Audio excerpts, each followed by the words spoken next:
Welcome to the second lecture of Atomic Structure, Past Years JEE Problems। ठीक है, तो previous lecture में हमने single choice correct and multiple choice correct problem solve की। तो अब हम सॉल्व करेंगे paragraph match the following and subjective problems. तो देखिए first paragraph, the hydrogen like species lithium 2 positive is in a spherically symmetric state S1 with one radial node। तो दिया गया है कि S1 हमारे पास स्फेरिकली सिमिट्रिक है। तो इसका मतलब क्या हो गया, ये S सब शेल की बात कर रहे हैं। ठीक है, क्योंकि S सब शेल ही स्फेरिकली सिमिट्रिक होती है और वन रेडियल नोड है। अब देखिए रेडियल नोड का फॉर्मूला क्या है, n-l-1। ठीक है, तो यहाँ से s के लिए l तो ऑलरेडी ज़ीरो हो गया, तो n-1 कितना आना चाहिए, 1। तो n की वैल्यू आ गई 2। तो ये 2s ऑर्बिटल की बात हो रही है।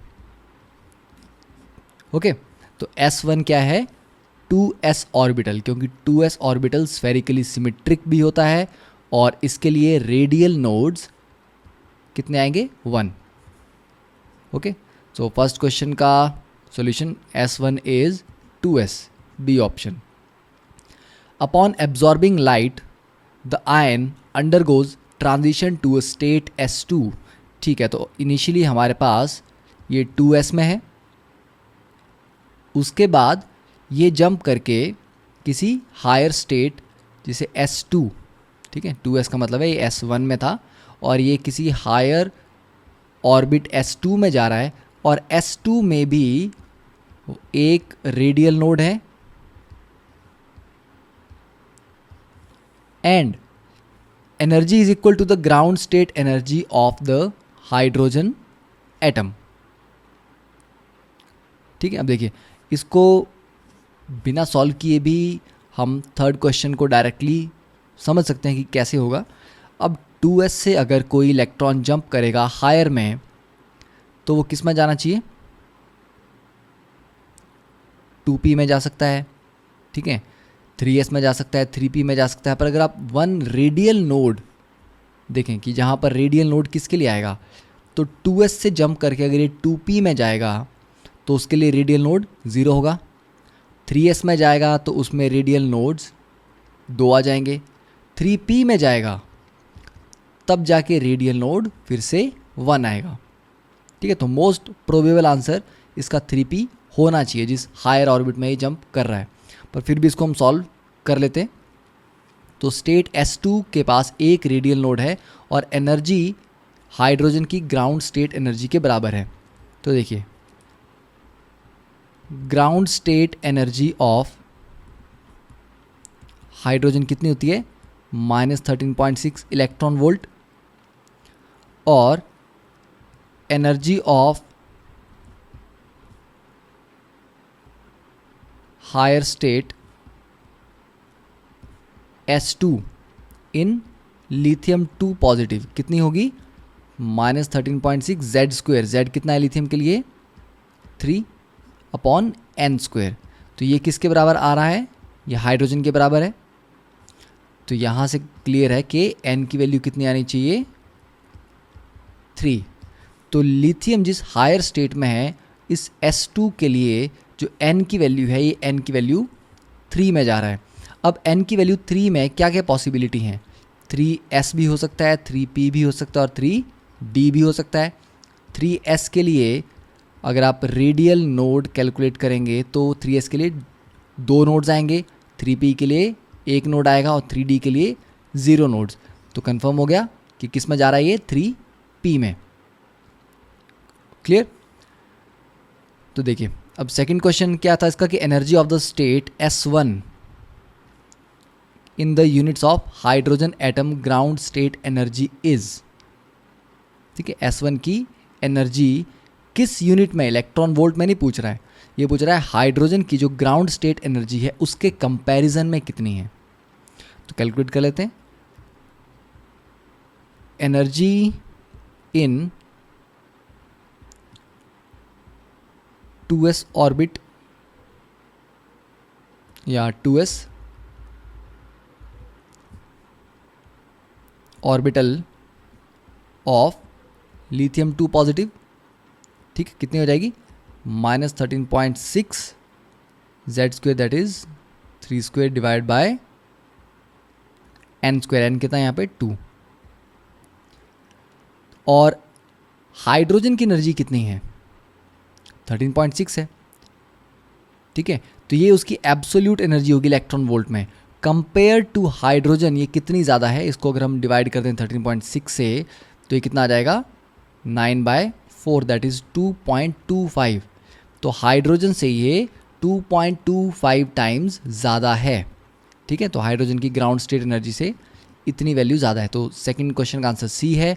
और थर्ड का कि orbital angular momentum quantum number of the state S2, S2 कौन सी स्टेट है 3p, तो इसके लिए orbital angular momentum quantum number मतलब एजीमुथल क्वांटम नंबर क्या होगा 3p के लिए, p का एजीमुथल क्वांटम नंबर 1 होता है, l की वैल्यू, ओके, तो थर्ड के लिए answer is B.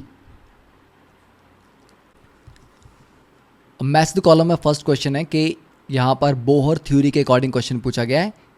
En is the total energy, Kn is the kinetic energy, Vn is potential energy और Rn is the radius of nth orbit. First is Vn by Kn। अब recap वाले lecture में मैंने already आपको बताया था कि जो पोटेंशियल एनर्जी है that is minus of 2 times kinetic energy, ठीक है, तो potential energy upon kinetic energy कितना आ जाएगा -2। तो ए के लिए क्या आ जाएगा R, ठीक है, आंसर हम यहाँ लिखते जाते हैं, ए के लिए R है। Second radius of nth orbit, अगर energy raise to power x proportional होगा, देखिए radius of nth orbit is directly proportional to n square and inversely proportional to z. Energy of nth orbit is directly proportional to z square inversely proportional to n square, ठीक है। तो यहाँ अगर हम hydrogen को ले लेते हैं तो हाइड्रोजन के लिए z 1 आ जाएगा, तो z को हम इग्नोर कर सकते हैं क्योंकि एक कांस्टेंट वैल्यू है z। तो यहाँ पर जो n है रेडियस डायरेक्टली प्रोपोर्शनल आ रहा है n स्क्वायर के और एनर्जी इन्वर्सली प्रोपोर्शनल आ रही है, तो ये मतलब हुआ कि रेडियस जो है nth ऑर्बिट का वो इन्वर्सली प्रोपोर्शनल है एनर्जी के, ठीक है, तो इसको ऐसे भी लिख सकते हैं कि डायरेक्टली प्रोपोर्शनल है एनर्जी रेज टू पावर -1। तो x की वैल्यू कितनी आ जाएगी यहाँ पर -1। तो सेकेंड ऑप्शन बी के लिए Q। थर्ड एंगुलर मोमेंटम इन लोएस्ट ऑर्बिटल, लोएस्ट देखिए ऑर्बिटल, एंगुलर मोमेंटम का फॉर्मूला है √L × L + 1h/2 पाई। लोएस्ट ऑर्बिटल की बात करें अगर हम 1s की, तो फॉर 1s, s के लिए L 0 होता है, तो L 0 होगा तो ये orbital angular momentum capital L भी 0 हो जाएगा, तो मतलब C का ऑप्शन क्या होगा P, तो C के लिए P। तो ऑब्वियसली D के लिए क्या आ जाएगा S, क्यों, क्योंकि देखिए रेडियस का Z के साथ क्या रिलेशन है, रेडियस का इनवर्स रिलेशन होता है Z के साथ, तो Z रेज टू पावर कितना रहेगा 1, तो Y की वैल्यू यहाँ पर 1 होगी। तो बहुत सिंपल क्वेश्चन था, बेसिक फॉर्मूलाज यहाँ पर डायरेक्टली पूछे गए हैं। अब देखिए second question, match the entries in the column 1 with the correctly related quantum numbers in column 2। अब देखिए orbital angular momentum of the electron in a hydrogen like atomic orbital. Orbital angular momentum का मतलब हुआ capital L √L × L + 1h/2 पाई। तो ये किस पे depend कर रहा है, ये डिपेंड कर रहा है सिर्फ एजीमुथल क्वांटम नंबर पे। तो ए के लिए क्या हो गया ऑप्शंस Q। सेकंड बी के लिए अगर हम देखते हैं hydrogen like 1 electron wave function obeying Pauli's principle. देखिए वेव फंक्शन, मैंने आपको बताया था कि वेव फंक्शन के दो कंपोनेंट्स होते हैं, एक रेडियल कंपोनेंट होता है और एक एंगुलर कंपोनेंट होता है। रेडियल कंपोनेंट n और l दैट इज प्रिंसिपल और एजीमुथल क्वांटम नंबर्स पे डिपेंड करता है, और angular quantum number, sorry not quantum number, angular जो पार्ट है उसका वेव फंक्शन का वो एजीमुथल और मैग्नेटिक क्वांटम नंबर पे डिपेंड करता है। तो अल्टीमेटली जो कंप्लीट वेव फंक्शन है वो principal quantum number, azimuthal quantum number और मैग्नेटिक, इन तीनों पे डिपेंड करता है। और यहाँ पर वेव फंक्शन की बात की जा रही है जो कि पॉलीज प्रिंसिपल को भी ओबे कर रहा है। तो पॉलीज प्रिंसिपल को ओबे करने का मतलब है कि स्पिन क्वांटम नंबर भी यहाँ पर इन्वॉल्व होगा। ठीक है, तो सेकंड के लिए क्या हो जाएगा, P, Q, R and S चारों के चारों रिलेटेड हैं। ठीक है, थर्ड देखें अगर हम, शेप, साइज, ओरिएंटेशन। शेप किस पे डिपेंड करती है, शेप डिपेंड करती है एजीमुथल क्वांटम नंबर पे, क्योंकि L 0 होता है तो स्फेरिकल है, L 1 है तो डम्बल शेप है, L 2 है तो डबल डम्बल है। ठीक है, साइज किस पे डिपेंड करता है, प्रिंसिपल क्वांटम नंबर पे, जितनी ज़्यादा n की वैल्यू बढ़ती जाएगी साइज बढ़ता जाएगा। ओरिएंटेशन मैग्नेटिक क्वांटम नंबर पे। ठीक है, तो सी ऑप्शन किस पे डिपेंड कर रहे हैं, ये P, Q और R तीनों पे डिपेंड कर रहे हैं। अब डी ऑप्शन देखते हैं, प्रोबेबिलिटी डेंसिटी। देखिए प्रोबेबिलिटी डेंसिटी वही बात आ गई कि probability density is basically Sai square. तो साई जो आपका वेव फंक्शन है वो किन पे डिपेंड करता है, वेव फंक्शन आपका डिपेंड करता है एन, एल और एम पे। ठीक है, स्पिन पे डिपेंड नहीं करता। यहाँ पर बी ऑप्शन में हमने स्पिन इसलिए लिखा क्योंकि ये पॉलीज प्रिंसिपल को ओबे कर रहा है, इसका मतलब सेट ऑफ 4 क्वांटम नंबर्स बन रहा है। ठीक है, बट डी में सिर्फ प्रोबेबिलिटी डेंसिटी की बात करें तो जो साई है, साई एन, एल और एम इन तीनों पे डिपेंड करता है। ठीक है, तो डी के लिए आ जाएगा P, Q and R। Next is the integer type questions. देखिए work function some metals, table में डिफरेंट मेटल्स के लिए उनका वर्क फंक्शन इलेक्ट्रॉन वोल्ट में दिया गया है। अब पूछा कि कितने metals photo electric effect show करेंगे अगर 300 नैनोमीटर की वेवलेंथ उन पे गिरती है। तो देख लेते हैं। देखिए अगर एनर्जी जो सप्लाई हो रही है, जो एनर्जी मेटल पे स्ट्राइक करती है, अगर ये एनर्जी ग्रेटर है वर्क फंक्शन से या जस्ट इक्वल है, तभी जाके इलेक्ट्रॉन इजेक्ट होता है, फोटो इलेक्ट्रिक इफेक्ट होता है। तो पहले हमें ये कैलकुलेट करना पड़ेगा कि जो एनर्जी गिर रही है वो क्या वैल्यू है उसकी। ठीक है, फिर उसको हम वर्क फंक्शन से कंपेयर करेंगे। तो जो इंसिडेंट फोटोन हैं उसकी एनर्जी कितनी है, hc/λ। तो इसको आप अगर कैलकुलेट करेंगे, ठीक है, h की वैल्यू आपको पता है, c की वैल्यू पता है, लैम्डा 300 नैनोमीटर दिया है, तो ये अप्रॉक्सीमेटली आ जाएगा 4.16 इलेक्ट्रॉन वोल्ट। अब ये हमारी एनर्जी है जो हमारे पास अवेलेबल है। अब पहला देखिए लिथियम की रिक्वायरमेंट 2.4 है, हमारे पास ज़्यादा है तो हम इलेक्ट्रॉन निकाल सकते हैं। सोडियम भी 4.16 से कम है, इससे भी इलेक्ट्रॉन निकल जाएगा, पोटाशियम से निकल जाएगा, मैग्नीशियम से निकल जाएगा। बट कॉपर से इलेक्ट्रॉन निकालने के लिए 4.8 इलेक्ट्रॉन वोल्ट चाहिए, पर हमारे पास सिर्फ 4.16 है। तो हम सिर्फ पहले के 4 एलिमेंट्स से ही फोटो इलेक्ट्रिक इफेक्ट या फोटो इलेक्ट्रॉन्स निकाल सकते हैं। ठीक है, तो इंटीजर टाइप में आंसर कितना हो जाएगा, 4 मेटल्स। ठीक है, आंसर इज 4। कौन कौन से हैं, lithium, sodium, potassium and magnesium. अब देखिए next question, the maximum number of electrons that can have principal quantum number n is equal to 3 and spin quantum number ms is equal to -12। अब देखिए maximum number of electrons पूछ रहे हैं। जब n is equal to 3 का मतलब है कि थर्ड शेल की बात कर रहा है, तो किसी भी शेल में मैक्सिमम नंबर ऑफ इलेक्ट्रॉन्स कितने होते हैं, 2n²। तो 2 × 3² 18 इलेक्ट्रॉन है, ठीक है। और मैक्सिमम की बात कर रहे हैं, इसका मतलब पूरी तरह से शेल आपकी भरी हुई है, मतलब सारे के सारे इलेक्ट्रॉन पेयर्ड हैं, ठीक है। तो जब पेयरिंग होगी तो उन 18 में से 9 किस में होंगे, +½ में, और बाकी 9 -½ में। तो मैक्सिमम कितने इलेक्ट्रॉन -½ स्पिन रख सकते हैं? 9, उससे ज़्यादा नहीं, ठीक है। तो answer should be 9। Third question, the atomic masses of helium and neon are 4 and 20 AMU, ठीक है। हीलियम के लिए 4 AMU दिया गया है, नियॉन के लिए 20 AMU। The value of the D Broglie wavelength of helium gas at -73 degree Celsius is m times that of the de Broglie wavelength of neon at 727 degree Celsius. m is,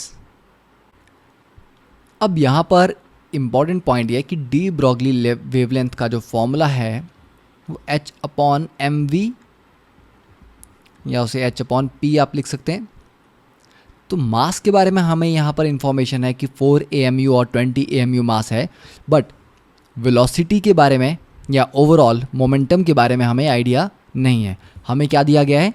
temperature. अब ये point important है कि velocity का क्या temperature के साथ कोई relation होता है? यस, जैसे जैसे आप टेम्परेचर बढ़ाते जाएंगे वेलोसिटी बढ़ती जाएगी। तो डेफिनेटली अगर टेम्परेचर चेंज करने से वेलोसिटी चेंज हो रही है तो हमें वो रिलेशन यहाँ पर आइडेंटिफाई करना पड़ेगा। अब देखिए, फिजिक्स में आप एक सिंपल सी डेरिवेशन आपने की होगी कि kinetic energy is equal to p²/2m। तो यहाँ से आ जाएगा कि जो मोमेंटम है p is equal to √2m into kinetic energy, ठीक है। तो इसको हम अगर यूज़ करें तो लैम्डा को क्या लिख सकते हैं? h/p की जगह h/√2 into mass into kinetic energy लिखा जा सकता है। And also kinetic energy is directly proportional to absolute temperature. Kinetic energy directly proportional absolute temperature के, ये आप स्टेट्स ऑफ मैटर में पढ़ेंगे। तो काइनेटिक एनर्जी की जगह हम क्या लिख सकते हैं यहाँ पे? टेम्परेचर।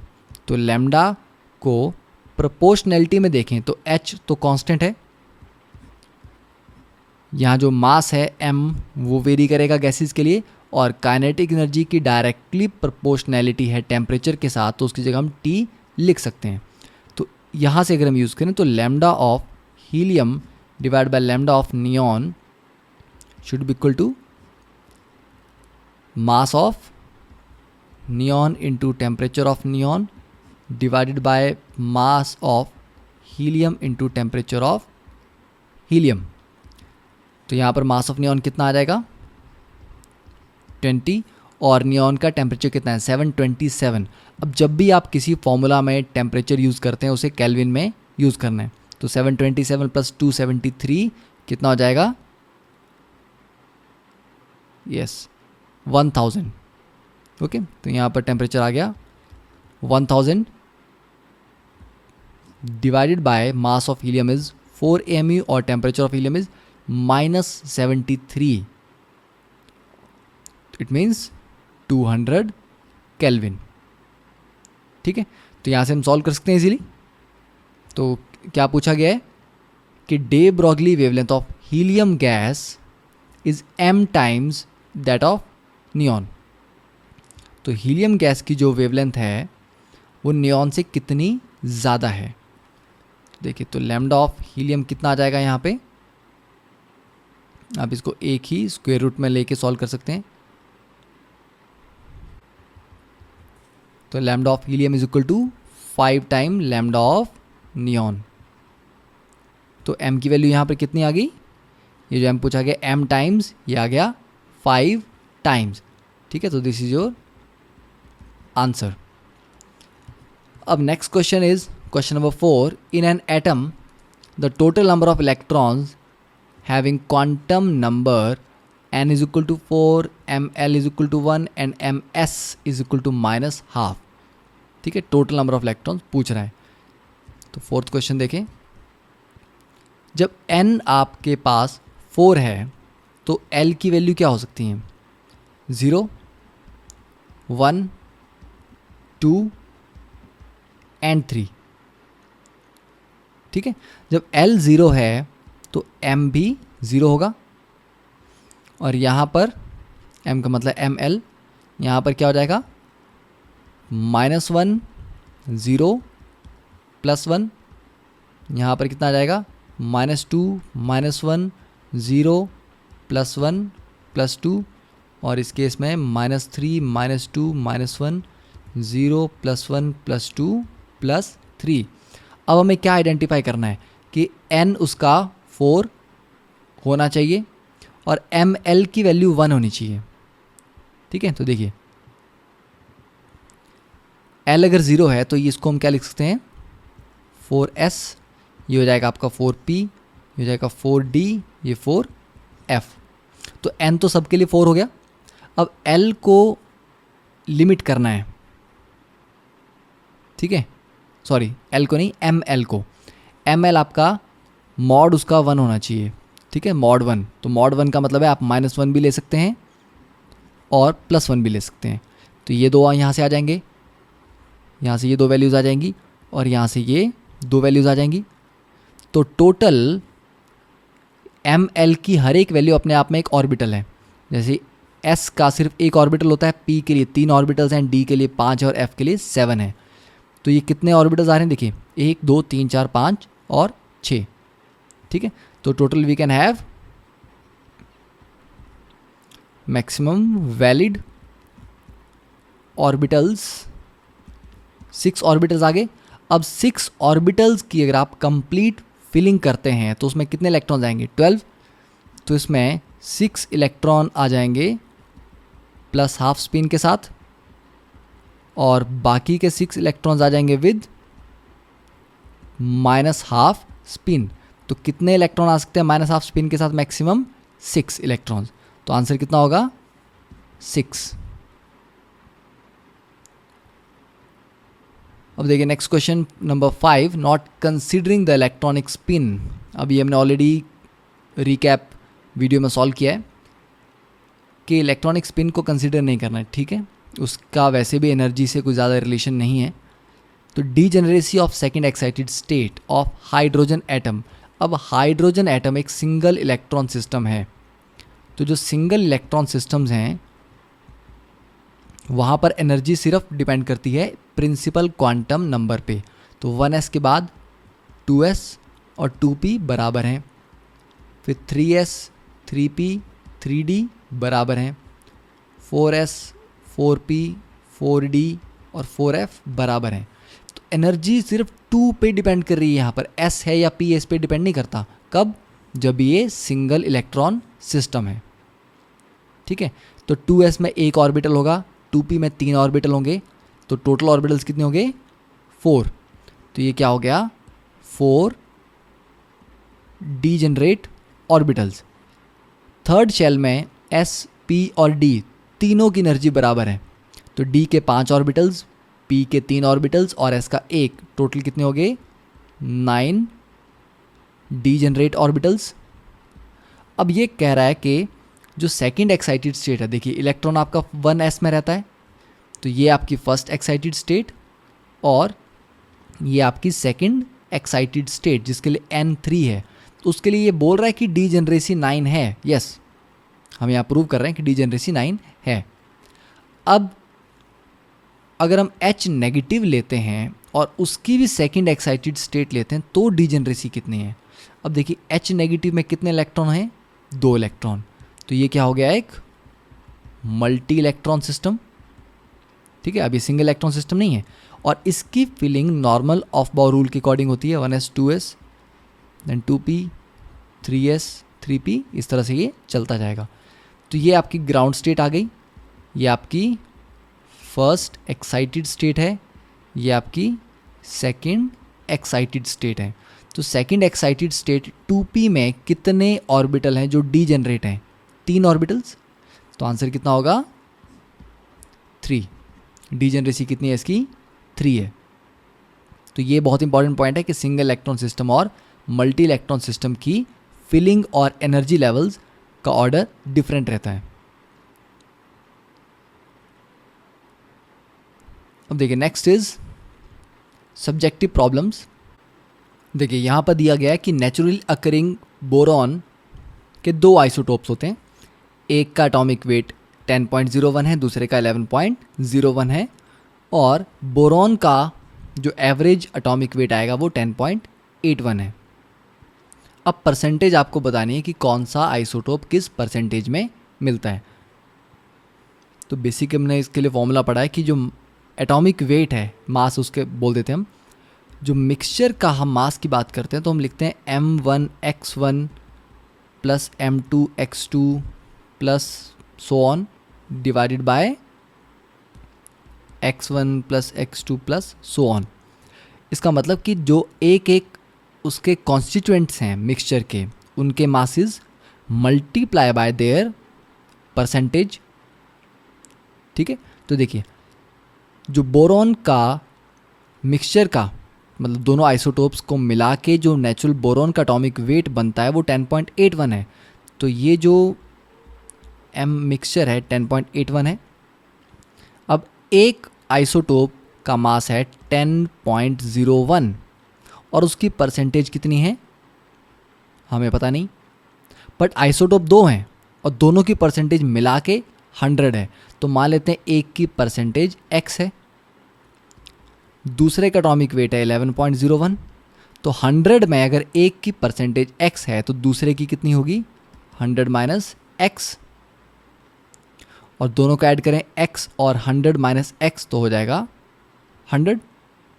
ठीक है, तो यहाँ से सॉल्व करेंगे इस इक्वेशन को, तो इसको सॉल्व करने पे x आ जाएगा आपके पास 20। ठीक है, तो इसका मतलब हुआ कि जो 10.01 वाला आइसोटोप है ये 20% है और 11.01 वाला जो आइसोटोप है ये 80% है। Okay, so question solved. Now coming to the next question, account for the following. देखिए, limit your answer to 2 sentences. Atomic weight of most of the elements are fractional. अब अगर आपने प्रीवियस लेक्चर देखा है तो आपको याद होगा कि इसी तरह का एक मल्टीपल चॉइस क्वेश्चन हमारे पास था। ठीक है, जो कि 1979 के बाद में पूछा गया, 80s में पूछा गया।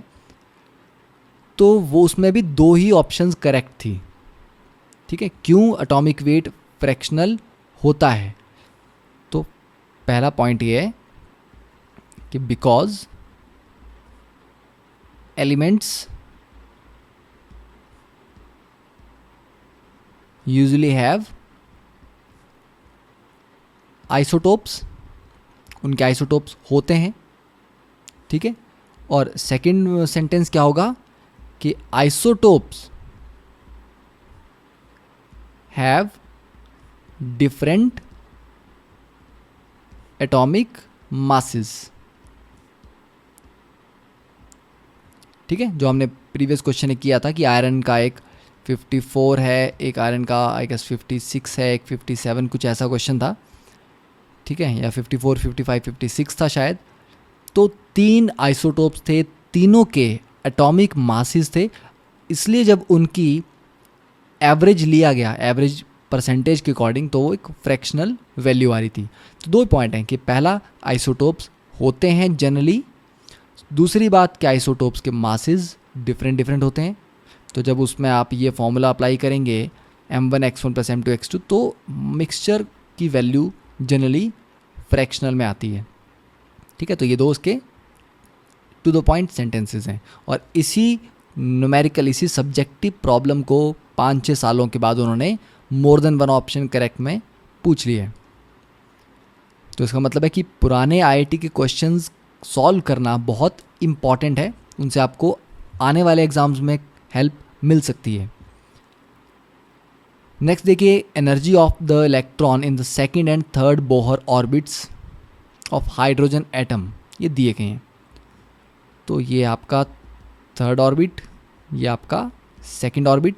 सेकंड में जो एनर्जी है दैट इज़ -5.42 इंटू 10⁻12 अर्ग।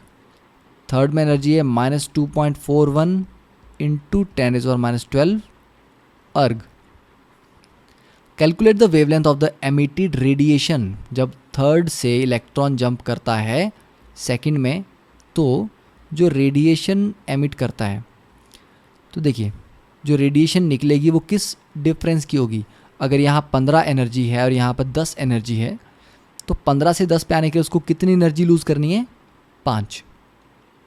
ठीक है, तो इसका मतलब हुआ कि जो डेल्टा ई है energy difference, that is equal to the hc/λ, जो फोटोन रिलीज होगा। तो ये दो एनर्जी वैल्यूज हमारे पास गिवन है, इनका हमने एनर्जी डिफरेंस लेना है और उसको किसके इक्वेट करना है, hc/λ के। तो देखिए डेल्टा ई कितना आ जाएगा आपके पास, -3.01 इंटू 10⁻12 अर्ग्स। ठीक है, ये हायर वैल्यू और ये लोअर वैल्यू है। तो ये जो एनर्जी डिफरेंस हमारे पास आया है, ठीक है, इसको हम प्लस साइन में लेंगे क्योंकि ऑब्वियसली हायर से लोअर जाएगा एनर्जी रिलीज करेगा। तो delta E is equal to hc/λ। H की वैल्यू आपको पता है, सी की वैल्यू पता है, तो लैम्डा यहाँ से हम कैलकुलेट कर सकते हैं। तो कैलकुलेशन के बाद जो लैम्डा आएगा that will be approximately 6.6 angstrom. Okay, next question, question number 4, calculate the wavelength in angstrom of the photon that is emitted when an electron in the Bohr orbit 2 returns to the orbit 1 के second orbit से जब electron first orbit में वापस आ रहा है, तो जो radiation emit होती है उसकी वेवलेंथ हमें कैलकुलेट करनी है एंगस्ट्रॉम में। ठीक है, और दिया क्या गया है, ionization potential of the ground state hydrogen atom दिया है। देखिए आयनाइजेशन पोटेंशियल आपको पता है कि ये किसके बराबर होता है, ग्राउंड स्टेट की एनर्जी का साइन चेंज कर दें तो वो उसका आयनाइजेशन पोटेंशियल हो जाता है। इसका मतलब हुआ कि ground state energy of hydrogen atom क्या होगा, अगर आयनाइजेशन पोटेंशियल प्लस 2.17 है तो ग्राउंड स्टेट एनर्जी -2.17 इंटू 10⁻11 अर्ग पर एटम होगी। ठीक है, तो अगर हम इसको फॉर्मूला में यूज़ करें तो एनर्जी का फॉर्मूला कितना होना चाहिए, -2.17 इंटू 10⁻11 Z² अर्ग पर एटम। ठीक है, क्योंकि ग्राउंड स्टेट की अगर एनर्जी इलेक्ट्रॉन वोल्ट में देखें तो -13.6 आता है, पर जब एनर्जी का फॉर्मूला आता है तो उसमें Z²/n² मल्टीप्लाई हो जाता है। तो वैसे ये वैल्यू अर्ग में दी गई है, इसको Z²/n² से मल्टीप्लाई कर देंगे तो आपके पास एनर्जी का फॉर्मूला आ जाएगा। ठीक है, तो एनर्जी का फॉर्मूला आपके पास आ गया है। तो सेकंड से फर्स्ट में जब ये जंप करेगा तो delta E should be equal to hc/λ। तो कैलकुलेट कर सकते हैं दोनों की एनर्जी यहाँ से हम। क्लियर है, तो इस एनर्जी डिफरेंस को Z यहाँ पर 1 है क्योंकि हाइड्रोजन की बात हो रही है, N एक बार आपका 2 आएगा, एक बार N 1 आएगा, तो डेल्टा ई कितना आ जाएगा, देखिए जो हायर वैल्यू है N इज इक्वल टू 2, उसके लिए -2.17 इंटू 10⁻11 Z² तो उतना ही आ गया 1/2² -1/1²। ठीक है, तो यहाँ से सॉल्व करेंगे जब फाइनली आप, तो आपको लैम्डा की वैल्यू आ जाएगी अप्रॉक्सीमेटली 1220 एंगस्ट्रॉम। तो क्वेश्चन बहुत सिंपल हैं, कोई ज़्यादा कैलकुलेशन या कॉम्प्लिकेशन क्वेश्चन में नहीं है, आपको बस क्वेश्चंस को रिलेट करना है उनके बेसिक कॉन्सेप्ट से, और उनके फॉर्मूलाज में थोड़ा सा डिफरेंट आ सकता है, जैसे कि यहाँ इलेक्ट्रॉन वोल्ट की जगह अर्ग्स दे दिया, हो सकता है नेक्स्ट क्वेश्चन में आपको जूल्स मिल जाए। Now question number 5, the electron energy in hydrogen atom is given by, देखिए फॉर्मूला यहाँ पर आपको अर्ग में दे दिया गया फिर से, calculate the energy required to remove an electron completely from n is equal to 2 orbit. अब देखिए अगर n is equal to 2 orbit मैं आपको बोलूँ ये ऑर्बिट है, यहाँ पर एनर्जी की वैल्यू जो है वो -x है। जब ये n is equal to infinity पे चला जाता है तो एनर्जी कितनी हो जाती है, 0। ठीक है, तो कंप्लीटली आपको निकालना है इलेक्ट्रॉन, मतलब आपको उसको इन्फिनिटी पे लेके जाना है। तो E इन्फिनिटी इज 0 और E अभी सेकंड लेवल पे -x है, तो -x में आप क्या वैल्यू ऐड करेंगे कि 0 हो जाए, x ऐड कर देंगे। तो मतलब जो आपकी अभी प्रेजेंट एनर्जी है उसका अगर मैं साइन चेंज कर दूं तो वही आपकी रिक्वायर्ड एनर्जी हो जाएगी उस इलेक्ट्रॉन को इन्फिनिटी पे ले जाने के लिए। तो वही यहाँ पर ये पूछ रहे हैं कितनी एनर्जी रिक्वायर्ड है, तो हमें क्या करना है, just energy of the second orbit calculate करनी है। तो एनर्जी ऑफ सेकंड ऑर्बिट कितना आ जाएगा फॉर्मूला के अकॉर्डिंग, -21.7 इंटू 10⁻12 z² नहीं है यहाँ पे क्योंकि हाइड्रोजन है, डिवाइड बाय n², तो n की वैल्यू कितनी आ जाएगी 2² अर्ग पर एटम। ठीक है, तो यहाँ जो एनर्जी है आप इसको बोल सकते हैं binding energy,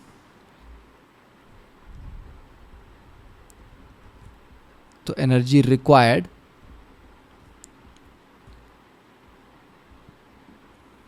to remove the electron is equal to +21.7 into 10⁻12 upon 2² erg पर एटम, दैट इज +5.42 इंटू 10⁻12 अर्ग पर एटम। ये आ गया आपके पास एनर्जी की वैल्यू। तो कैलकुलेट द एनर्जी रिक्वायर्ड, ये फर्स्ट पार्ट हो गया solve. Second, what is the longest wavelength of light जो ये करवा सकती है। ठीक है, ये ट्रांजिशन, ठीक है, कि 2 से इन्फिनिटी पे लेके जाने के लिए क्या एनर्जी चाहिए। अब एनर्जी तो कितनी चाहिए हमें पता है, तो वेवलेंथ कैसे निकालेंगे, इस एनर्जी को इक्वेट कर देंगे हम hc/λ से। ठीक है, तो यहाँ पर जब आप इसको hc/λ से इक्वेट करेंगे और अकॉर्डिंगली यूनिट्स को बैलेंस करेंगे तो फाइनली आपके पास जो लैम्डा की वैल्यू है that is going to be around 3.67 into 10⁻⁻5 centimetre. ठीक है, तो यहाँ पर आपने यूनिट्स का खास ध्यान रखना है कि यहाँ पर h जो है वो 6.6 इंटू 10⁻34 जूल सेकंड हम लेते हैं। ठीक है, तो उसको -34 की जगह आप -27 ले सकते हैं। ठीक है, तो h की वैल्यू को हम क्या ले सकते हैं यहाँ पर 6.62 इंटू 10⁻27 और c की वैल्यू तो एज इट इज़ रहेगी 3 इंटू 10⁸ डिवाइड बाय लैम्डा। तो 27 तब जब आप इसको अर्ग में यूज़ कर रहे हैं और 34 जब आप इसको जूल्स में यूज़ कर रहे हैं।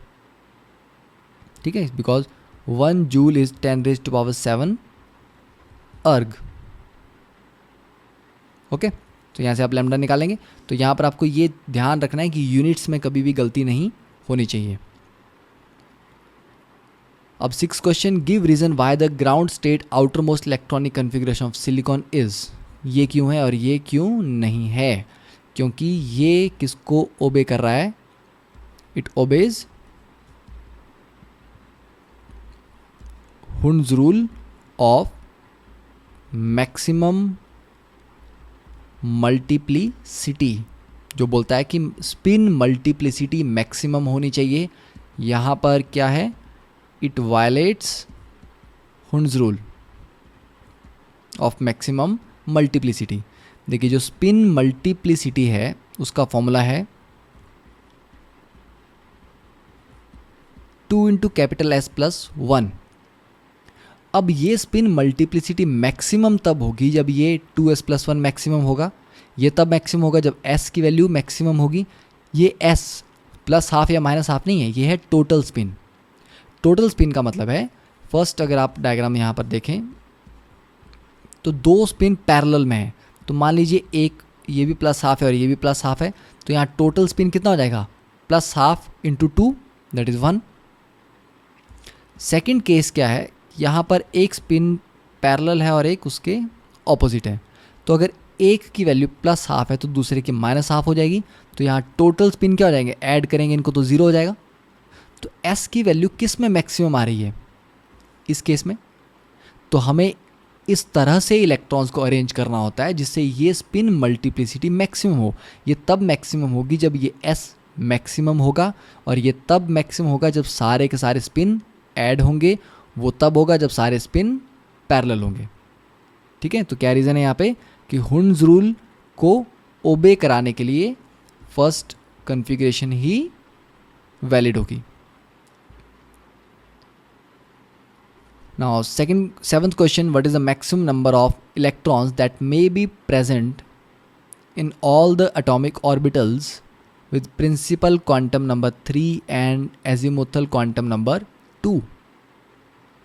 देखिए n की वैल्यू जब 3 है तो l की वैल्यू 0 हो सकती है, l की वैल्यू 1 हो सकती है और l की वैल्यू 2 हो सकती है। तो एजीमुथल बोल रहा है सिर्फ 2 हमें चाहिए, मतलब ये दो वैल्यूज़ हमें नहीं चाहिए। L की वैल्यू जब 2 है तो ML -2 -1 0 +1 +2 ये सारे हो सकते हैं। ठीक है, तो हमें N चाहिए 3, L चाहिए 2, M की ये पॉसिबल वैल्यूज़ हैं, तो इसका मतलब हुआ N3L2 का कॉम्बिनेशन क्या देगा हमें, 3D सबशेल। और 3D सबशेल में कितने ऑर्बिटल्स हैं, 5 ऑर्बिटल हैं, और मैक्सिमम कितने इलेक्ट्रॉन्स आ सकते हैं उसमें, 10 इलेक्ट्रॉन्स आ सकते हैं। Okay, so that is the answer, 10 electrons can be filled, जिसके लिए n की वैल्यू भी 3 रहेगी, l की वैल्यू 2 ही रहेगी। Now eighth question, according to Bohr theory, the electronic energy of the hydrogen atom in the nth Bohr, ठीक है, nth orbit के लिए एनर्जी का फॉर्मूला हमें दिया गया है जूल्स में। Calculate the longest wavelength of light, तो E is equal to hc/λ। Lambda जब आपका लॉन्गेस्ट होगा तो एनर्जी मिनिमम होगी, तो ये बोल रहा है कि मिनिमम एनर्जी जो है वो कितनी होगी, किस केस के लिए, to remove an electron from the third Bohr orbit of helium positive. तो देखते हैं, energy in third orbit of helium positive कितनी होगी, देखिए -21.76 इंटू 10⁻⁻19 इंटू, अब ये तो हाइड्रोजन की बात है, हमें क्या चाहिए, हीलियम, तो Z² तो आएगा यहाँ पे, तो Z²/n² जूल पर एटम। तो Z की वैल्यू 2 पुट करेंगे और n की वैल्यू को 3 पुट करेंगे। ठीक है, तो एनर्जी कितनी आ जाएगी, -21.76 इंटू 2² डिवाइड बाय 3² जूल पर एटम, ये एनर्जी है। अब इससे इलेक्ट्रॉन को निकालना है कंप्लीटली, तो उसमें इतनी पॉजिटिव एनर्जी डालनी पड़ेगी। ठीक है, तो energy required to remove electron,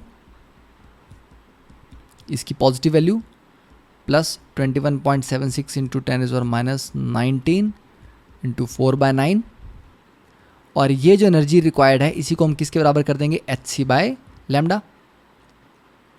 okay, तो यहाँ से आप, क्योंकि ये वैल्यू ऑलरेडी जूल्स में है तो h को आप डायरेक्टली 6.6 इंटू 10⁻34 जूल सेकेंड ले सकते हैं।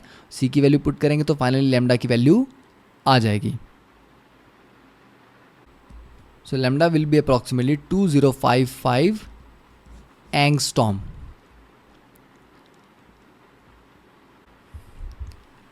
अब देखिए 9th question, estimate the difference in energy between the first and second Bohr orbit of a hydrogen atom. तो सेकेंड और फर्स्ट के बीच में जो डिफरेंस आएगा delta E is E2 minus E1, और ये कितना हो जाएगा, सेकेंड की एनर्जी कितनी है अगर जूल्स में हम कैलकुलेट करें तो -2.18 into 10⁻⁻18 joules divided by n square, that is 4, minus of 2.118 into 10⁻⁻18 divided by 1 joule. तो ये वैल्यू आ जाएगी 16.32 इंटू 10⁻⁻19 जूल पर एटम. तो डेल्टा ई आ गया. तो फर्स्ट पॉइंट क्लियर है, एस्टिमेटिंग द एनर्जी डिफरेंस, ये आपका सॉल्व हो गया डेल्टा ई.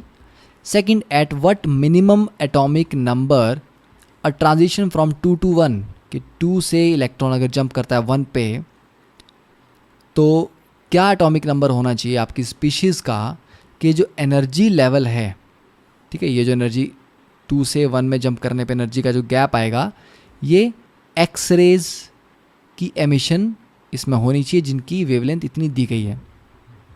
तो सीधा सा मतलब है कि जब 2 से ये एनर्जी, ये इलेक्ट्रॉन 1 पे गिरेगा तो जो रे एमिट होगी वो एक्स रे होनी चाहिए और उसकी वेवलेंथ इतनी होनी चाहिए. तो इसका मतलब है कि जो डेल्टा ई है वो hc/λ होता है. लैम्डा की वैल्यू हमें ऑलरेडी दी गई है. और डेल्टा ई अब ये बोल रहा है क्या मिनिमम एटॉमिक नंबर है, मतलब ये हाइड्रोजन नहीं है स्पीशीज़, ये कोई और स्पीशीज़ है, उसका एटॉमिक नंबर कितना एटलीस्ट होना चाहिए. तो देखिए हाइड्रोजन के केस में हम यहाँ Z1 ले लिए था हमने, बट नॉर्मल केस में Z की वैल्यू क्या होगी, अननोन रहेगी. तो hc/λ को आप अगर फॉर्मूला सिंपल अप्लाई करें तो यहाँ पर पूरे ये जो डिफरेंस आ रहा है 2 से 1 जंप करने का, इसमें Z² यहाँ भी कॉमन आएगा, यहाँ भी कॉमन आएगा. तो इसको आप लिख सकते हैं कि जो hc/λ है वो 16.32 इंटू 10⁻⁻19 इंटू Z² इतने जूल पर एटम वैल्यू आनी चाहिए. लैम्डा हमें दिया गया, H और C की वैल्यू हमें पता है, तो यहाँ से Z को हम सॉल्व कर सकते हैं. तो जो Z की वैल्यू है वो अप्रॉक्सीमेटली 2 आ जाएगी.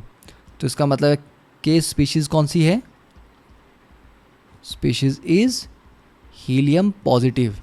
क्यों पॉजिटिव, क्योंकि ये सिंगल इलेक्ट्रॉन स्पीशीज़ होगी तभी ये बोहर थ्योरी इस पे एप्लीकेबल होगी. ठीक है, तो कौन सी स्पीशीज़ है यहाँ पे, helium positive. Now 10th question, what transition in the hydrogen spectrum would have the same wavelength as the Balmer transition? तो हाइड्रोजन स्पेक्ट्रम की बात कर रहा है कि उसमें कौन सी ट्रांजिशन होगी जिसकी वेवलेंथ बाल्मर की 4 से 2 ट्रांजिशन के बराबर होगी हीलियम पॉजिटिव. तो देखिए फॉर हीलियम पॉजिटिव 1/λ क्या आ जाएगा, RZ² 1/n1² minus 1/n2², Rydberg formula. तो R तो एज इट इज़ रहेगा, Z की वैल्यू हीलियम के लिए 2 होगी तो ये 4 आ जाएगा. 1/, देखिए लोअर वैल्यू कितनी है यहाँ पे, 1/2² माइनस 1/4². तो ये आपके 1/λ आ गया फॉर हीलियम. अब अगर हम हाइड्रोजन के लिए बात करें तो 1/λ hydrogen is equal to R, Z की वैल्यू 1 ही रहेगी, 1/n1² माइनस 1/n2². इसमें ना हमें n1 पता है ना n2 पता है, पर हमें ये पता है कि दोनों की वेवलेंथ बराबर है. तो अगर दोनों की वेवलेंथ बराबर है तो 1/λ हीलियम और 1/λh बराबर होने चाहिए. तो इसलिए R into 4 1/4 minus 1/16 should be equal to R into 1/n1² minus 1/n2². 4 को अगर आप यहाँ पर अंदर ले जाएं तो ये क्या आ जाएगा, 1 माइनस 1/2². ठीक है, यहाँ पर 4 आ जाएगा जब आप 4 को अंदर मल्टीप्लाई करेंगे, is equal to R into 1/n1² minus 1/n2². R तो ऑलरेडी कैंसिल हो जाएगा. अब देखिए ये किससे मैच कर रहा है, N1 1 होना चाहिए और N2 2 होना चाहिए। तो इसका मतलब है हाइड्रोजन के लिए जो जंप होना चाहिए वो 2 से 1 का आना चाहिए। जैसे हीलियम के लिए जंप था 4 से 2 का, तो हाइड्रोजन का जंप जब 2 से 1 होगा तब जाके उनकी वेवलेंथ बराबर होगी। तो आई गेस ये क्वेश्चन NCERT की एक्सरसाइज में भी सिमिलर क्वेश्चन है या एग्जैक्टली सेम क्वेश्चन है। Next, find out the number of waves made by a Bohr electron in one complete revolution in its third orbit. देखिए थर्ड ऑर्बिट का simple सा funda क्या है, mvr is equal to NH/2π। Orbit कौन सा है आपका, थर्ड है, n की वैल्यू कितनी है यहाँ पे 3। ओके, तो n की वैल्यू अगर आपकी 3 है तो वेव्स कितनी होंगी, वेव्स भी 3 ही होंगी। क्यों होता है ऐसा, अगर ये एक कंप्लीट ऑर्बिट है जो उसको कंप्लीट करना है, एक रेवोल्यूशन, और इलेक्ट्रॉन एक पॉइंट से स्टार्ट करता है, तो वेव की बात हम कर रहे हैं, तो वेव इस तरह से प्रोपेगेट करेगी।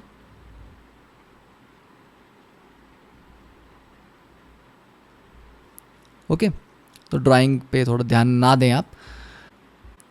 तो यहाँ पे जहाँ से इलेक्ट्रॉन ने स्टार्ट किया, ये देखिए ये 1 वेव, ये 2, ये 3 और ये 4। तो 4 वेव्स कंप्लीट होने के बाद वो डायरेक्टली उसी पाथ पे आ गया, मतलब उसने एग्जैक्टली उसको ट्रेस कर लिया पाथ को। तो यहाँ पर जो इंटरफेरेंस है वो कंस्ट्रक्टिव है, ठीक है। तो देखिए, तो टोटल जो सरकमफेरेंस है वो कितनी है 2πr। उसको कितनी वेव्स मिला के पूरा कर रही हैं, मान लेते हैं n लैम्डा, ठीक है। 2πr को कंप्लीट करने के लिए हमें n वेवलेंथ्स लगी या n वेव्स लगी। यहाँ पर ये n की वैल्यू 4 है, तो लैम्डा को हम क्या लिख सकते हैं, लैम्डा इज h/mv। इसी को अगर आप रीअरेंज करें, mv को लेफ्ट में ले जाएं और 2π को नीचे ले आएँ, तो आपके पास आ जाएगा mvr is equal to NH/2π। तो इसका मतलब ये जो n है ये ऑर्बिट तो है ही, यही नंबर ऑफ वेव्स भी है। तो यहाँ पर आंसर कितना रहेगा, थर्ड ऑर्बिट में कितनी वेव्स होंगी, 3 वेव्स। ओके, अब नेक्स्ट देखते हैं question number 12। Iodine molecule dissociates into atoms after absorbing light of 4500 angstrom. If one quantum of radiation is absorbed by each molecule, calculate the kinetic energy of the iodine atoms. देखिए, iodine molecule is I2। अब ये जब dissociate होगा, ये 2 iodine atoms generate करेगा, और इस dissociation process में ये यहाँ पर एनर्जी एब्जॉर्ब करता है। ये एनर्जी कहाँ से आ रही है हमारे पास, फोटोन ऑफ लाइट, फोटोन उसके ऊपर गिरेगा, ठीक है, जिसकी वेवलेंथ कितनी है लाइट की 4500 एंगस्ट्रॉम। तो एनर्जी फोटोन की कितनी होगी, जो एनर्जी उसने एब्जॉर्ब की फोटोन की, hc/λ। तो इस वैल्यू को अगर हम कैलकुलेट करें तो यह आ जाएगा आपके पास 4.417 इंटू 10⁻⁻19 जूल्स, ठीक है। तो ये हमने टोटल एनर्जी एब्जॉर्ब की है, और इसको एब्जॉर्ब करने के बाद ये I2 मॉलिक्यूल ब्रेक कर गया 2 आयोडीन एटम्स में।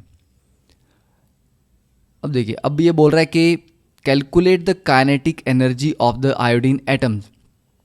अब जब आप टोटल एनर्जी एब्जॉर्ब करोगे तो उसका कुछ पार्ट इस बॉन्ड को तोड़ने में जाएगा।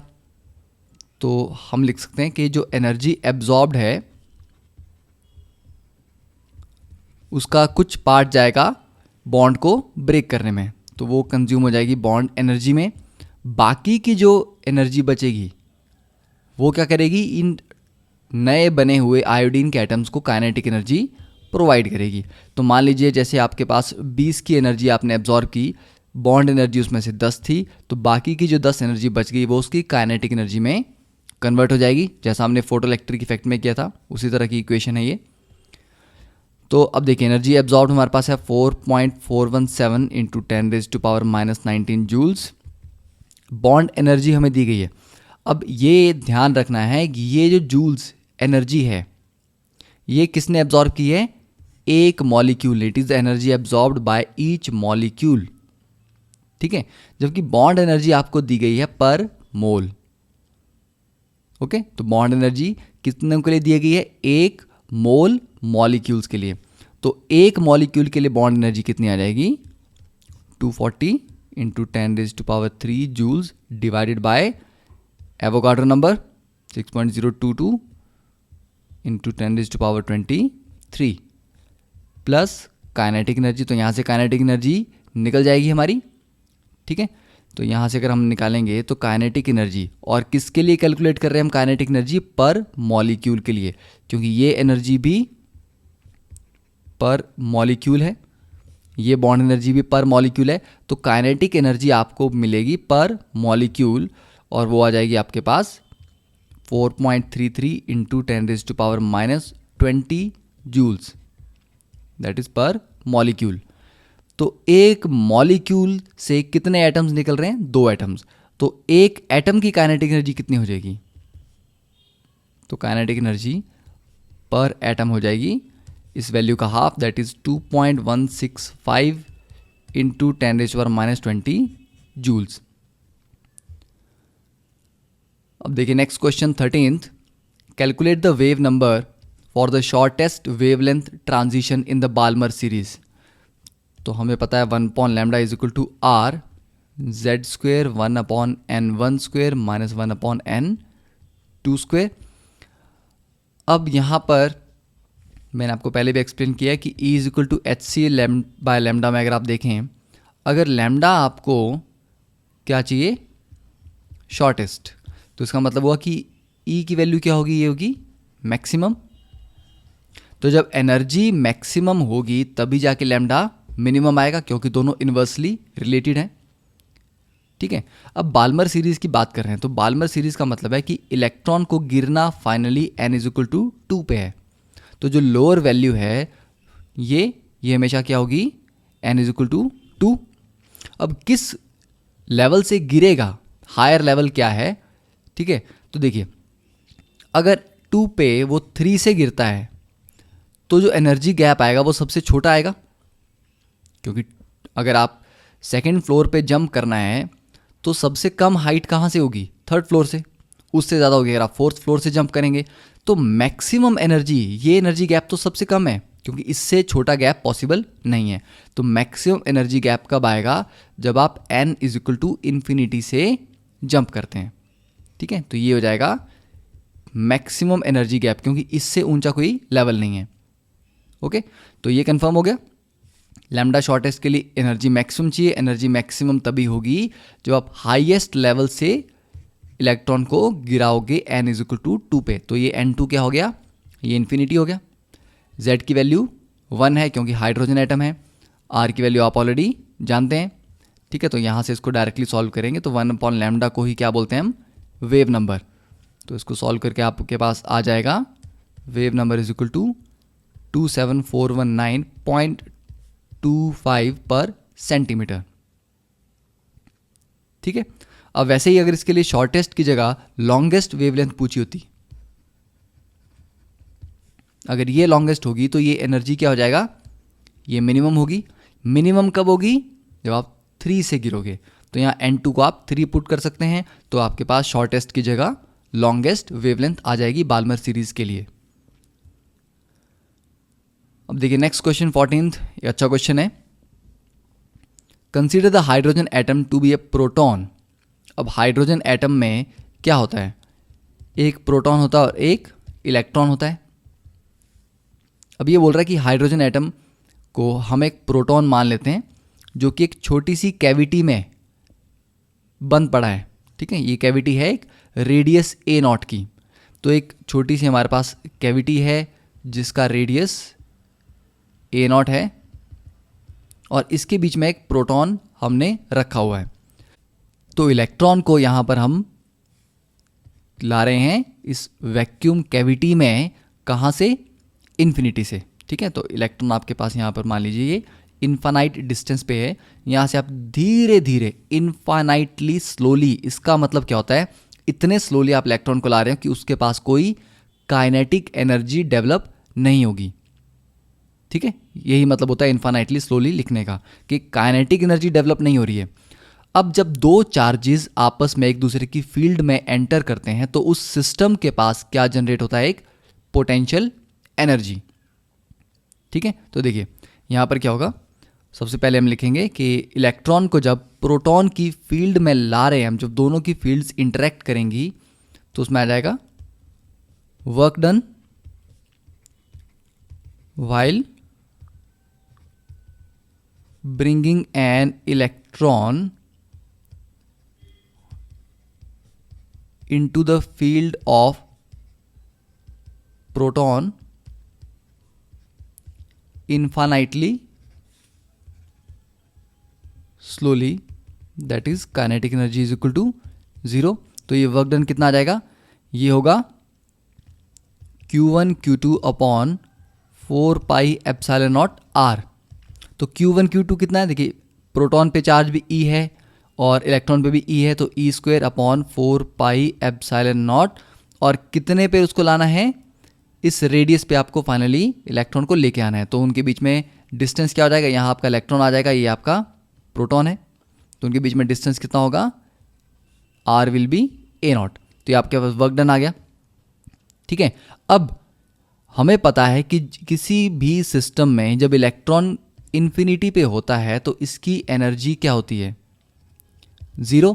और इन्फिनिटी से इलेक्ट्रॉन को जब हम लेके आते हैं प्रोटॉन के नज़दीक तो उसकी एनर्जी कम होती जाती है। इसी वजह से जब आप एनर्जी का फॉर्मूला लिखते हो तो क्या लिखते हो, -13.6 Z² अपॉन n²। तो नेगेटिव साइन क्यों आता है, क्योंकि पोटेंशियल एनर्जी उसकी नेगेटिव होती है। तो ये वर्क डन है।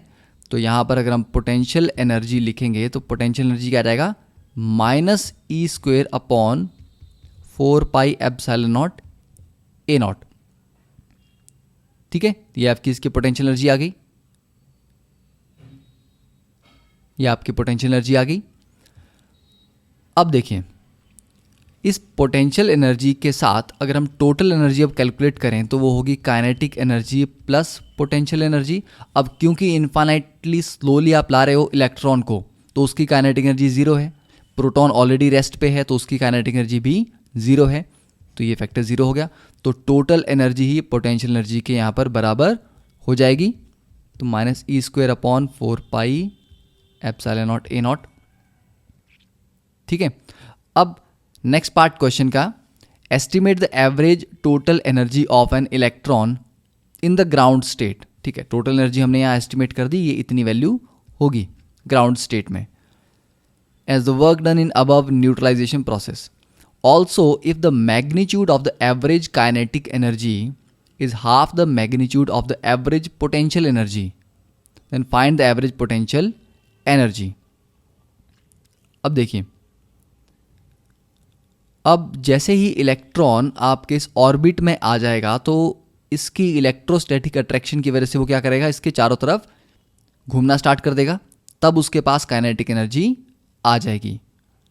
ओके, तो अब क्या करेंगे हम, ये टोटल एनर्जी कब है, जस्ट उसको उस सिस्टम के पास लाने तक के लिए। ठीक है, तो अब लिखते हैं हम कि after the electron capture electron will start orbiting the proton, तो and will attain some kinetic energy। अब यहाँ पर ऑलरेडी मेंशन किया है क्वेश्चन में कि magnitude of average kinetic energy क्या है, half the magnitude of average potential energy. तो इसका मतलब हुआ कि जो आपके पास टोटल एनर्जी का, अब अगर हम फॉर्मूला लिखें तो potential energy plus kinetic energy, तो पोटेंशियल एनर्जी कितनी है हमारे पास, -E² upon 4 pi epsilon not A not. और काइनेटिक एनर्जी हमेशा पॉजिटिव होती है। ठीक है, तो उसको आप कभी भी नेगेटिव मत लिखना, काइनेटिक एनर्जी हमेशा पॉजिटिव होती है और उसका मैग्नीट्यूड हाफ है, तो वो कितना हो जाएगा, E² upon 8 pi epsilon not A not. तो यहाँ से अगर आप कैलकुलेट करेंगे तो टोटल एनर्जी की वैल्यू कितनी आ जाएगी, ये आ जाएगा -E² upon 8 pi epsilon not a not. ठीक है, तो इतना क्लियर है। तो देखिए जो काइनेटिक एनर्जी है और टोटल एनर्जी, इन दोनों का मैग्नीट्यूड बराबर है। ये आपकी काइनेटिक एनर्जी है और ये आपकी टोटल एनर्जी है। मैग्नीट्यूड बराबर है साइन का डिफरेंस है, और यही हमने थ्योरी में पढ़ा भी है कि टोटल एनर्जी और काइनेटिक एनर्जी मैग्नीट्यूड सेम होता है, साइन डिफरेंट होता है। जबकि टोटल एनर्जी और पोटेंशियल एनर्जी का साइन सेम होता है, जबकि पोटेंशियल एनर्जी टोटल से डबल होती है। Okay, clear. तो फाइनली हमारे पास एवरेज पोटेंशियल एनर्जी आ गई। This is your average potential energy, this is your average kinetic energy and this is your average total energy. ठीक है, और ये जो टोटल एनर्जी है ये कब है, जब उसकी ऑर्बिटिंग स्टार्ट नहीं हुई, अभी वो जस्ट पहुंचा है ए नॉट डिस्टेंस पे। ओके ओके, सो अब देखते हैं question number 15। With what velocity should an alpha particle travel towards the nucleus of a copper atom so as to arrive at a distance 10⁻⁻13 meter from the nucleus of the copper atom। देखिए ये question based है on the topic of closest distance of approach. Okay, तो यहाँ पर देखिए क्या होता है। स्टार्टिंग में हम एक अल्फा पार्टिकल ले लेते हैं। अब ये अल्फा पार्टिकल अभी कॉपर के एटम की फील्ड से बाहर है। ठीक है, ये कॉपर का एटम है, ये उसका न्यूक्लियस। कॉपर के न्यूक्लियस पे कितना चार्ज होता है, कॉपर का जो Z है दैट इज़ 29, तो 29 पॉजिटिव चार्ज इस पे है। और alpha particle that is helium 2 positive ion, इसके ऊपर कितना चार्ज है, 2 पॉजिटिव चार्ज। अब जब ये अल्फा पार्टिकल बहुत डिस्टेंस से किसी एक पर्टिकुलर स्पीड से आ रहा है तो इनिशियल वेलोसिटी इसकी v है, तो इसकी काइनेटिक एनर्जी जो इनिशियल होगी that will be half mv²। अब क्योंकि अल्फा पार्टिकल पॉजिटिवली चार्ज है और यहाँ पर ये जो न्यूक्लियस है कॉपर का पॉजिटिवली चार्ज है, तो ये इसको रिपेल करेगा। तो दोनों की रिपल्शन से क्या होगा, इसकी वेलोसिटी धीरे धीरे धीरे कम होती जाएगी, अल्फा पार्टिकल स्लो डाउन होगा और एक पॉइंट पे आके अल्फा पार्टिकल फाइनली रुक जाएगा। तो इसकी वेलोसिटी क्या हो जाएगी, 0। तो काइनेटिक एनर्जी जो फाइनल है वो 0 हो जाएगी। अब पॉइंट है कि एनर्जी कंजर्वेशन का रूल अगर आप लगाते हैं तो एनर्जी कंजर्वेशन में काइनेटिक एनर्जी अगर हाफ mv² से 0 हो रही है तो वो किसी और फॉर्म में कन्वर्ट हो रही होगी। तो ये काइनेटिक एनर्जी कन्वर्ट होगी उसकी पोटेंशियल एनर्जी में। ठीक है, तो उसके अकॉर्डिंग अगर हम इक्वेशन लिखें फ्रॉम एनर्जी कंजर्वेशन, तो potential energy initial plus kinetic energy initial is equal to potential energy final plus kinetic energy final. ठीक है, अब देखिए इस इक्वेशन के अकॉर्डिंग इनिशियल पोटेंशियल एनर्जी क्या किसी की थी, नहीं थी। ठीक है, क्योंकि दोनों एक दूसरे की फील्ड से बिल्कुल बाहर हैं। तो पोटेंशियल एनर्जी का जो फॉर्मूला होता है वो होता है K Q1 Q2 divide by R। Okay, तो यहाँ पर Q1 Q2 अपनी एक दूसरे की फील्ड से बाहर हैं, तो इनिशियल पोटेंशियल एनर्जी 0 है। काइनेटिक एनर्जी कॉपर की तो बिल्कुल नहीं है, किसकी है, अल्फा पार्टिकल की, तो वो आ जाएगी हाफ mv²।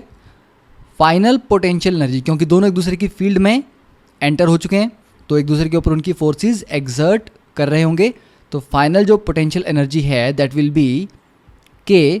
अब देखिए एक चार्ज कॉपर पे है और एक चार्ज अल्फा पार्टिकल पे, तो कॉपर पे कितना चार्ज है, Z टाइम्स E, तो K इंटू 29E। और अल्फा पार्टिकल पे कितना चार्ज है, 2 positive that is 2E divided by R। तो कितना डिस्टेंस यहाँ पर कहा गया है कि वो 10⁻⁻13 मीटर पे आके रुक जाएगा। तो यहाँ पर डिस्टेंस को ले सकते हैं हम 10⁻⁻13 मीटर। तो इस इक्वेशन को अगर आप सॉल्व करेंगे तो यहाँ से आपके पास क्या आ जाएगा, तो यहाँ ये आपके पास फाइनल काइनेटिक एनर्जी जो है वो 0 है। तो यहाँ से हम वेलोसिटी कैलकुलेट कर सकते हैं। अब वेलोसिटी के लिए k क्या होता है, k is equal to 1/4 pi epsilon naught. Okay, अब देखिए मास की यहाँ पर आपको थोड़ी सी कैलकुलेशन करनी पड़ेगी कि मास कितना होगा। तो मास किसका है, ये एक अल्फा पार्टिकल का। अल्फा पार्टिकल है हीलियम 2 पॉजिटिव आयन। तो हीलियम से आप 2 इलेक्ट्रॉन निकाल रहे हो। अब हम ये मान लेते हैं कि इलेक्ट्रॉन्स का मास प्रोटॉन और न्यूट्रॉन के मास के कंपैरिजन में बहुत कम होता है, तो उसको हम निगलेक्ट कर सकते हैं। तो मान लेते हैं कि 2 पॉजिटिव की जगह ये न्यूट्रल हीलियम एटम है, ठीक है। तो हीलियम का एटॉमिक वेट कितना होता है, 4 ग्राम। इसका मतलब है 1 मोल हीलियम का वेट 4 ग्राम है। तो एक हीलियम एटम का वेट कितना हो जाएगा, 4 डिवाइड बाय 6.022 इंटू 10⁻23 ग्राम्स। तो एक हीलियम का एटम का अगर इतना है और इसमें से आपने 2 इलेक्ट्रॉन का मास सब्ट्रैक्ट भी कर दिया तो अप्रॉक्सीमेटली वो इतना ही रहेगा। तो इसको हम लिखते हैं कि यही अप्रॉक्सीमेटली क्या है, 1 हीलियम 2 पॉजिटिव आयन का मास भी इतना ही है। तो इस मास को अगर आप इस इक्वेशन में पुट करेंगे तो वेलोसिटी फाइनली आपके पास जो वैल्यू आएगी that will be approximately 2.56 into 10⁻6 metre per second. तो कैलकुलेशन एक बार आप खुद भी कर सकते हैं, इसको क्रॉस चेक कर सकते हैं। तो ये कॉन्सेप्ट इंपॉर्टेंट है कि कोई भी पार्टिकल किसी स्पीड से आ रहा है तो आप उसमें एनर्जी कंजर्वेशन का ये इक्वेशन अप्लाई करेंगे और अकॉर्डिंगली वैल्यू पुट करके आप इसको सॉल्व कर सकते हैं। Okay, an electron beam can undergo diffraction by crystals.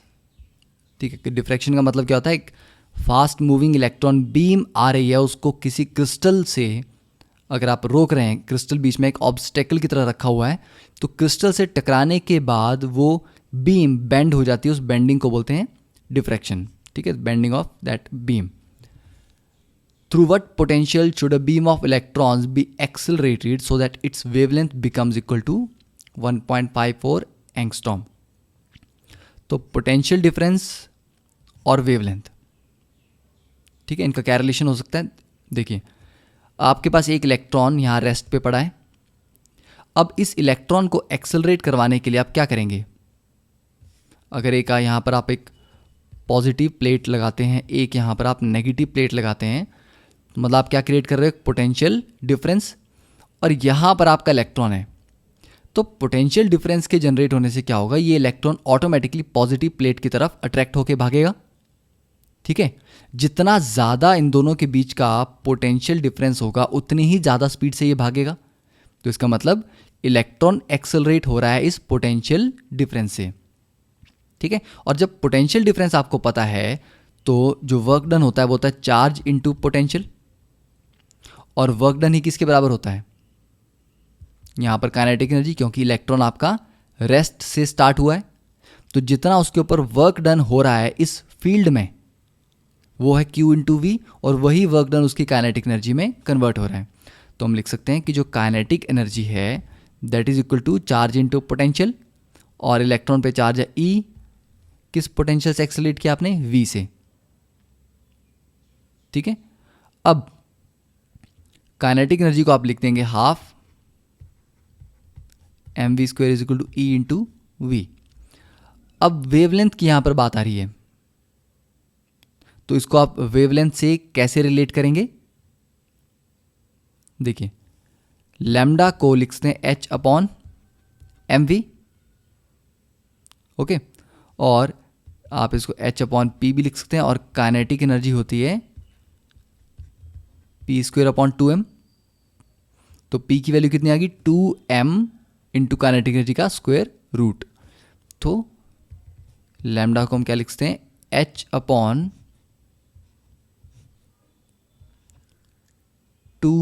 Into kinetic energy, और काइनेटिक एनर्जी किसके बराबर है, E इंटू वी के बराबर।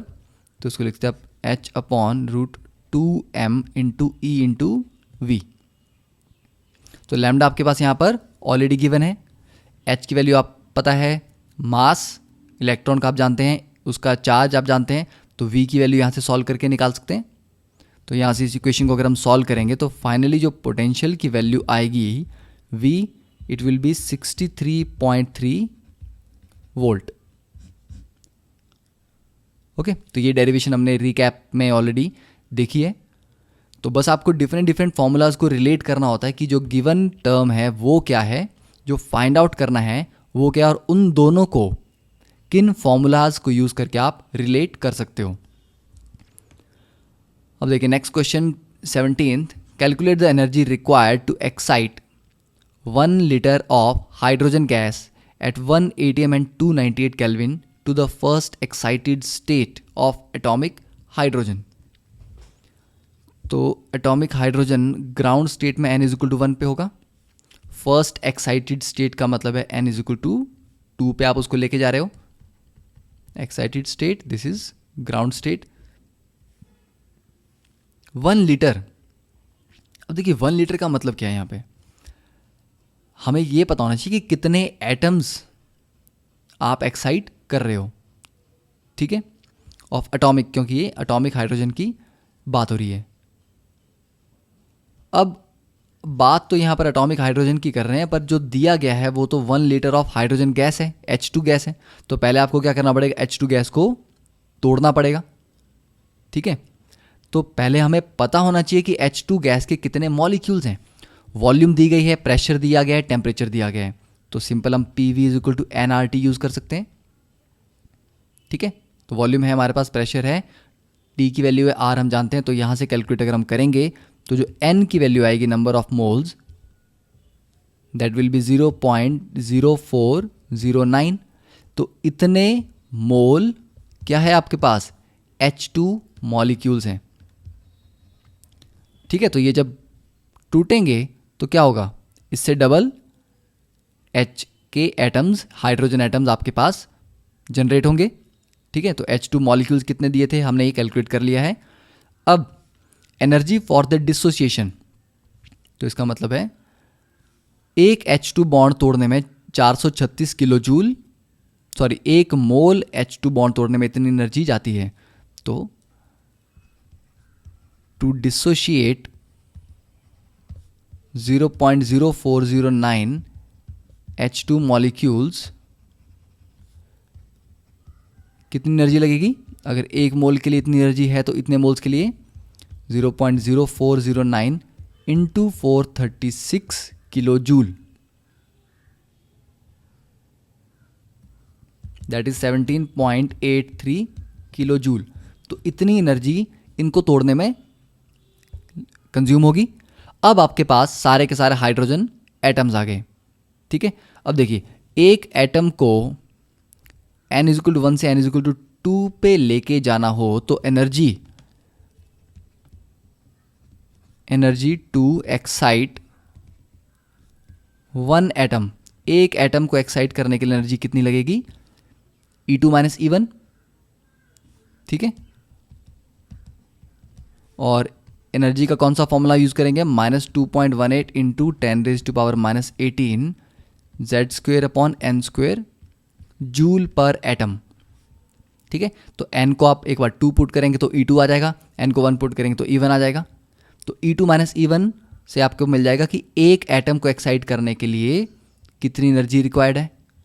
अब टोटल एनर्जी हमारे पास, टोटल एटम्स कितने हैं, तो E2 माइनस E1 को हम मान लेते हैं, ये आपने कैलकुलेट किया, ये आ गया आपके पास x। तो एनर्जी रिक्वायर्ड टू एक्साइट, कितने एटम्स होंगे हमारे पास, इतने मोल या इतने मोल मॉलिक्यूल्स जब टूटेंगे तो क्या जनरेट होगा, 2 इंटू 0.409 मोल एटम्स, मतलब मल्टीप्लाई बाय 6.023 इंटू 10⁻23 एटम्स। एक एटम के लिए x है तो इतने एटम्स के लिए कितनी होगी, इंटू x जूल्स। तो ये टोटल एनर्जी तो आ गई सिर्फ एक्साइट करने के लिए, पहले आपको तोड़ना भी था मॉलिक्यूल, उसके लिए इतनी एनर्जी है। तो जो टोटल एनर्जी की जो रिक्वायरमेंट है वो क्या होगी, एक्साइटेशन एनर्जी प्लस जो उसको तोड़ने के लिए बॉन्ड एनर्जी आपने कैलकुलेट की है। ठीक है, तो ये आप x कैलकुलेट करें, उसको इस वैल्यू से मल्टीप्लाई करें, वो जूल्स में है और ये किलो जूल्स में है, तो यहाँ ध्यान रखना है आपको कि यूनिट्स सेम कर लेने हैं। तो यहाँ पर आप जब दोनों एनर्जीज को ऐड करेंगे तो टोटल एनर्जी की जो वैल्यू आएगी that will be 98.17 kilo joules. Okay, तो बहुत बेसिक क्वेश्चन है, जस्ट आपको स्टेप वाइज समझना है कि हमारे पास इनिशियली H2 दिया था, उसको आपको ब्रेक करना है, तो ब्रेक करने के लिए एनर्जी रिक्वायर्ड है वो आपको पर मोल दी गई है। ठीक है, तो यूनिट्स का हमेशा ध्यान रखना है। अब देखिए 18th question, wavelength of high energy transition of H atoms is 91.2 nanometres. तो वेवलेंथ दी गई है, तो उस एनर्जी को आप कैलकुलेट कर सकते हैं hc/λ से। ठीक है, तो आपके पास एनर्जी आ जाएगी कि किस ट्रांजिशन के लिए, हाइड्रोजन की बात कर रहा है ना ये, तो हाइड्रोजन में किस N2 से किस N1 पे ये ट्रांजिशन हुई है, ये आप E की वैल्यू से कैलकुलेट कर सकते हैं। अब ये बोल रहा है कि calculate the corresponding wavelength of He positive atoms. यही वेवलेंथ आपको नहीं, यही वेवलेंथ नहीं, कोरस्पॉन्डिंग मतलब N2 से अगर N1 हाइड्रोजन के लिए गया तो ये वेवलेंथ आई। अब अगर N2 से N1 पे वो हीलियम पॉजिटिव आयन के लिए जाएगा तब वेवलेंथ की वैल्यू कितनी आएगी, तो उसके लिए क्या चाहिए आपको, N2 और N1 की वैल्यूज़ पता होनी चाहिए। ठीक है, तो ये वैल्यूज़ पता करने के लिए आप क्या करेंगे, लैम्डा आपको दिया गया है, H की वैल्यू आपको पता है, तो आप लिख सकते हैं कि 1/λ is equal to R Z square 1/n1 square minus 1/n2 square. Lambda की वैल्यू पुट करेंगे, आर आप जानते हैं, जेड की वैल्यू हाइड्रोजन के लिए 1 है। तो अब आपको यहाँ पर ये चेक करना है कि N1 और N2 की कौन सी वैल्यू उस लैम्डा को सेटिस्फाई करते हैं। तो इस क्वेश्चन में बेसिकली हाई एनर्जी ट्रांजिशन देने का मतलब है कि इतना तो है कि ये 2 से 1 या 3 से 1 इस तरह की ट्रांजिशन नहीं है। ओके, हाई एनर्जी ट्रांजिशन, तो ये वैल्यू अगर आप N1 और N2 को, अगर आप N1 को 1 लेते हैं और N2 को इन्फिनिटी लेते हैं, ठीक है, हाईएस्ट एनर्जी की ट्रांजिशन, तब जाके आपके पास जो आंसर आएगा वो उस लैम्डा के इक्वल आएगा। ठीक है, तो हम बोल सकते हैं कि इन्फिनिटी से ग्राउंड स्टेट पे इलेक्ट्रॉन जंप कर रहे हैं, तो आपके पास वेवलेंथ आ गई हाइड्रोजन के लिए। अब देखें, अब अगर हीलियम पॉजिटिव के लिए वेवलेंथ निकालनी है तो 1/n1 square minus 1/n2 square तो सेम रहेगा, डिफरेंस कहाँ आएगा, z में। तो हीलियम के लिए z की वैल्यू कितनी है 2, तो z स्क्वेयर आ जाएगा 4। तो इसका मतलब जो 1/λ है हीलियम का वो 4 टाइम्स होगा, तो 1/λ ऑफ हीलियम पॉजिटिव क्या होगा, 4 टाइम्स 1/λ ऑफ हाइड्रोजन। तो यहाँ से आप कैलकुलेट करेंगे कि लैम्डा ऑफ हीलियम पॉजिटिव कितना होना चाहिए, lambda of hydrogen divide by 4, that is 22.8 nanometres. तो ये यहाँ पर थोड़ा सा आपको कन्फ्यूज़न हो सकता है कि किस हाई एनर्जी ट्रांजिशन की बात हो रही है। तो जब आप N1 को 1 और N2 को इन्फिनिटी पुट करेंगे तभी आपके पास ये आंसर मैच करेगा। तो इन्हें थोड़ा यहाँ पर हाई एनर्जी की जगह हाईएस्ट एनर्जी लिखते तो ज़्यादा इजी रहता है इस क्वेश्चन को समझना। अब देखिए 19th क्वेश्चन देखने में काफ़ी कॉम्प्लिकेटेड लग रहा है पर बहुत सिंपल क्वेश्चन है। आपको श्रोडिंगर इक्वेशन दी गई है 2s ऑर्बिटल के लिए, ठीक है, 2s की wave function. A0 is the Bohr radius, radial node in 2s R0 पे बन रहा है। तो जो रेडियल नोड है वो R0 पे बन रहा है। अब आपको बताना है वो R0 A0 की टर्म्स में कितना आता है। सिंपल चीज़ है, साई आपको दिया गया है, हम जानते हैं कि एट नोड साई स्क्वायर कितना होना चाहिए, 0, प्रोबेबिलिटी डेंसिटी 0 होनी चाहिए। तो इस टर्म में ये फर्स्ट वाला जो टर्म है ये तो कभी 0 नहीं होगा स्क्वायर करने पे, ये वाली टर्म 0 आपको